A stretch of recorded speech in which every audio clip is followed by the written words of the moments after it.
Hello all, welcome to Abhiram Ias Academy. Let us go through the daily chronicles of January 29, 2025. So these are the articles we are going to discuss, and it is relevant for your GS2 topic, that is government policies and interventions and social justice, development and education subtopics. So in the development process, we can see three major stakeholders. Okay, one is your state, other is the market, and the remaining one, that is nothing but your civil society. So state may have a lot of power, okay, but it may lack administrative capacity, because of which it cannot fulfill its developmental goals sometimes. And market may be efficient, okay, but it may not have the service motive, because it works on profit as the main aim, okay. So when these two bodies fail to address the developmental needs, civil society can be seen as filling the gaps in this process. So what is civil society? Civil society is nothing but arena of uncoerced collective, okay, collective action for some shared values or interests. Okay, we can see some examples like Mazdoor Kisan Shakti Sangathan of Rajasthan, that was pivotal in legalizing the Right to Information Act, and also Tata Institute of Social Sciences was pivotal in social auditing of the Bihar shelter homes. Okay, it has unearthed lot of sexual scandals in the shelter homes for the girls. So they perform multiple functions or actions where the state or market cannot reach. Okay, so that is the importance of civil society. We can also see global examples like your Corruption Perception Index by Transparency International. So this is also a civil society body, but it is more about research orientation. Okay, so we can see the globalization has also helped in internationalizing the civil society movement across multiple nations. So ACER is one such body. Okay, it was started by Pradham, an NGO group. Its main aim is to assess the educational outcomes. Okay, and it highlighted there are significant gaps in the foundational literacy and numeracy outcomes. So this paved the way for focusing on this aspect by the new National Education Policy of 2020. Okay, Annual Survey of Education Report by Pradham NGO. So it is a household-based, citizen-led survey to assess the learning and arithmetic abilities of the rural children. Okay, why household? Because they want to assess the real-world scenario, and that's why they didn't prefer to assess the outcomes in school environment. So they go door to door. All the volunteers, okay, the citizen-led volunteers actually go door to door to conduct this survey. Okay, and this year we have some highlights, that is, we have recovered the learning losses incurred because of the pandemic. Okay, and even the government schools have actually outperformed the private schools. Okay, this is one significant achievement, and there is major role of National Education Policy 2020 in achieving these outcomes. Okay, and also the digital platform or the digital tools were helpful in improving the access to the online content and also help the students to improve their learning capacities. So that is the contribution of the smartphone also. What is the impact of COVID on education? We can see the schools were closed, and they were closed for 82 weeks. Comparatively, US has closed just for 41 weeks during the lockdown. So India faced longest school closures globally. So what are the impacts of this? There were severe learning losses in reading and mathematics, okay, and even it exacerbated the urban-rural divide, because in cities we can have smartphone, okay, internet access, because of which even if there are no classroom instructions, students can actually learn by reading online, okay. But in rural areas, there is not much digital literacy or access to internet. So that is the reason why we can see widening urban and rural divide, and also the gap between the public and private schools is high because public schools usually lack the digital tools. Okay, so the 2022 ACER report showed drastic decline in the learning outcomes, but the 2024 report, that is this year's report, confirms that we have fully recovered from the pandemic learning losses because of the targeted interventions by the government through numerous initiatives. So what are the key findings of this report, especially with respect to the reading skills? Okay, we can see that class 3 students reading the class 2 text. What are the percentages for this? In 2014, the percentage of class 3 students who were able to read a class 2 text was just 23.6%. It has improved to 27% in 2018, that is prior to the pandemic, and in 2024 we have recovered and we have come back to 27% again. That means it shows that we have fully recovered our learning losses. In pandemic, we can see the percentage has dropped to just 20%. Okay, that is the learning loss. And even in the class 5 students, we can see the improvement who are reading the class 2 text. In 2014, it was 48%, and again we have come back to 48.8%. That means we have fully recovered, and during the pandemic, it has dropped to 42%. The findings show that governments have actually played leading role in improving these reading skills among the students. What about the improvements in arithmetic skills then? So we can see similar improvements in arithmetic skills also. For example, class 3 students who were able to perform the subtraction, a simple subtraction, was 25% in 2014. Okay, it was improved to 28% in 2018, that is pre-pandemic. But during pandemic, it has dropped slightly to 26%, and in 2024, it has improved significantly to 33% or 34%. Okay, it was even the highest in the decade. And also we can see in class 5 students who are performing division. So 2024, this figure is 30%, which is also highest and even surpassed the pre-pandemic levels. So here also the governments have played leading role in improving the arithmetic skills. Okay. What is the role of new education policy or the national education policy in this? So national education policy has actually replaced the 1986 policy. It was modified once in 1992, but we have completely replaced it in 2020. Okay. It recognizes the unique learning abilities or capabilities of each student, and it focuses on the foundational literacy and numeracy by grade 3. By 2030, it aims to achieve 100% foundational literacy and numeracy for all the grade 3 students. It also has focuses like creativity, critical thinking, problem solving, conceptual understanding. So that is, instead of rote learning, it is prioritizing the conceptual understanding. That is a major shift because of this policy. It also encourages multilingualism because student can find it better to read in the mother tongue. Okay. So they have also recognized the importance of this, and they encourage the multilingualism also. Let us look at some features of the national education policy. We have come up with 5 plus 3 plus 3 plus 4, which has actually replaced the earlier 10 plus 2, okay, till your class 10 and then plus 2, plus 1 and plus 2. We have replaced this with 5 plus 3 plus 3 plus 4. That is your foundation. It includes early childhood education and also your class 1 and 2. And in preparatory phase, we have 3, 4, 5 grades. And in middle ages, we have 6 to 8. And in secondary, we have 9 to 12. Okay. So this is the framework which replaced the 10 plus 2 framework. And another feature is universalizing the access to education from pre-primary, not just the primary, but also including early childhood education till the 12th standard. And we have some assessment programs also like your PARAK. This is a national assessment center, that is performance assessment of students and teachers, review analysis of knowledge for holistic development of everyone. Then we have gender inclusion fund also to fight the gender divide, and special educational zones just like your special economic zones to focus on underserved regions or underserved sections. Okay. And then we have focus on experimental or experiential learning, that is nothing but activity based learning, okay, or toys and play based learning.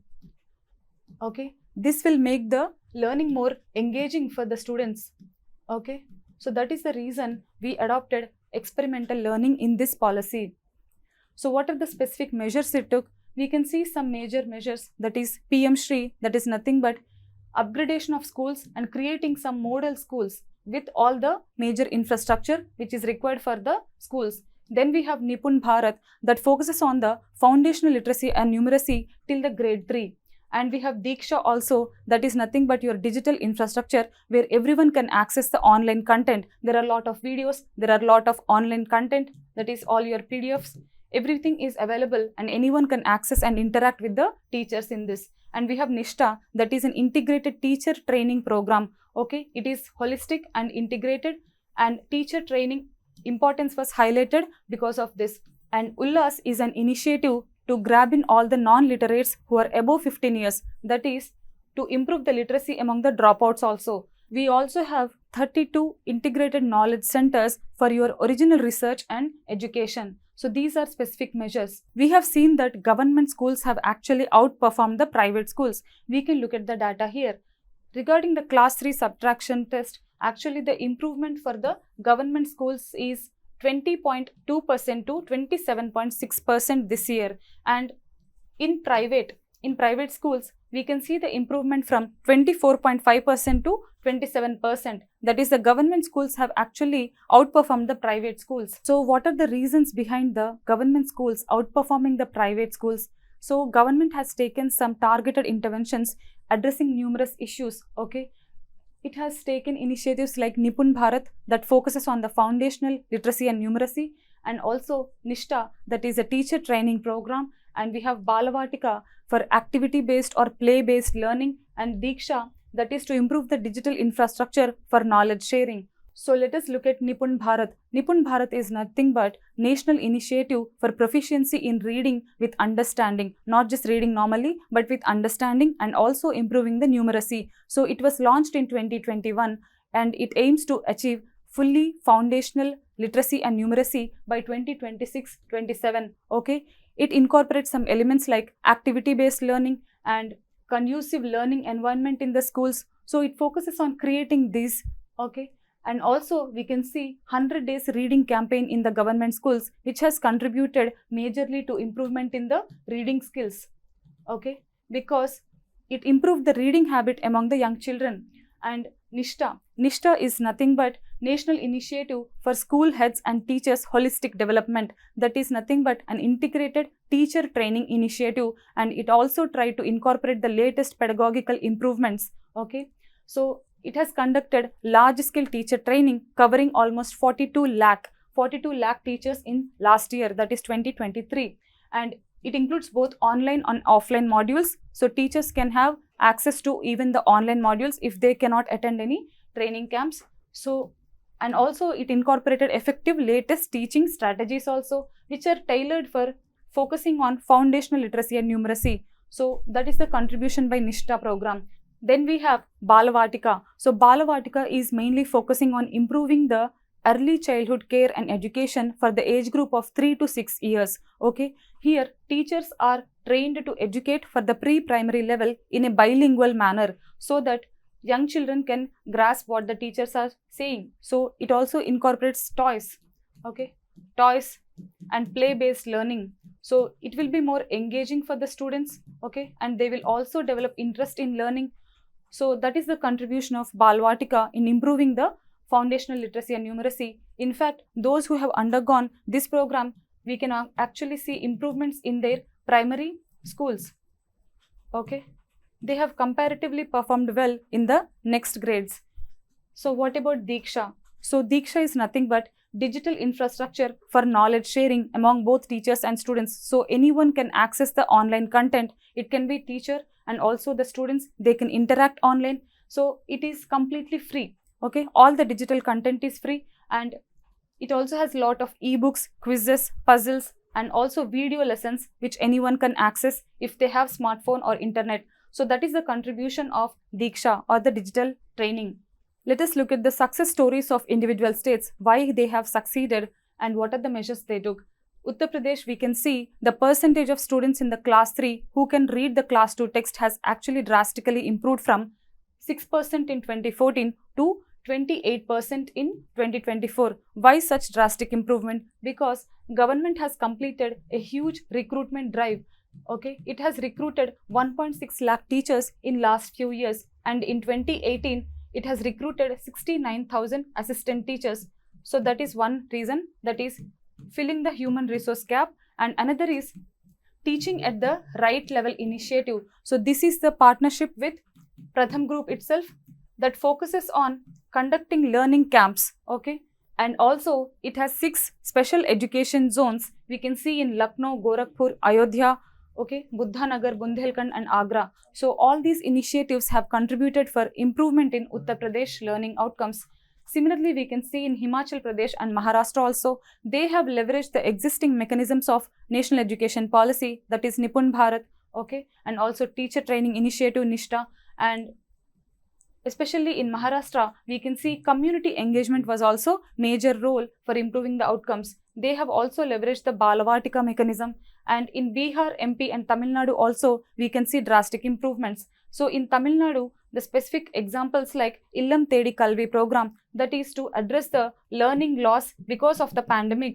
So they have conducted education at your doorstep. So that is the program of Tamil Nadu, that is Illam Thedi Kalvi, and another one is to improve the enrollment and retention of the girl children in higher education, that is your Pudumai Pen Tittam. So initiatives like this actually helped in improving the outcomes in Tamil Nadu. Even the Bihar has improved and Madhya Pradesh also improved because of new education policy interventions. So what is the role of digital literacy or smartphone access in improving these outcomes? We can see the usage of the smartphone access and the ownership percentage of the smartphone also has improved in rural India. In 2018, the ownership percentage in the rural India was 36%, but in 2024, it became 84%. That is significant improvement. And regarding the smartphone usage, among the 14 to 16-year-olds, we can see 76% of them are using the smartphones for social media, but also a significant percent actually use it for education. That is 57% of these children use smartphone for education purposes. So how does smartphone help in improving the learning? They can simply share the notes, okay, through online messaging platforms or clarify all their doubts by reading online. So all these activities also improve the understanding, okay, develop their conceptual knowledge.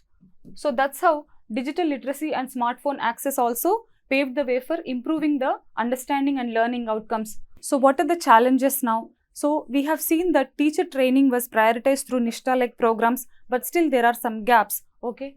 So there is no standard framework for teaching, and also we can see inconsistent training platforms, and there is no consistent quality, and there is variation across India.